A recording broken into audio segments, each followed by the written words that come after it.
தி international monetary fund என அழைக்கப்படும் சர்வதேச நிதி மையம் பாகிஸ்தானுக்கு உடனடி விநியோகமாக 1 பில்லியன் அமெரிக்கன் டாலர் வழங்க அனுமதி அளித்துள்ளது.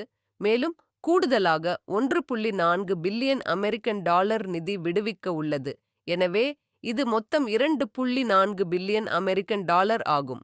இது இந்திய மதிப்பில் சுமார் 20,000 கோடி.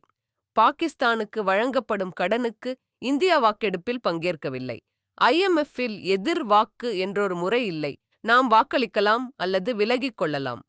பாகிஸ்தான் கடந்த 35 ஆண்டுகளில் 28 முறை IMF உதவிகளை பெற்றுள்ளது, ஆனால் நிலையான சீர்திருத்தங்களை மேற்கொள்ளவில்லை.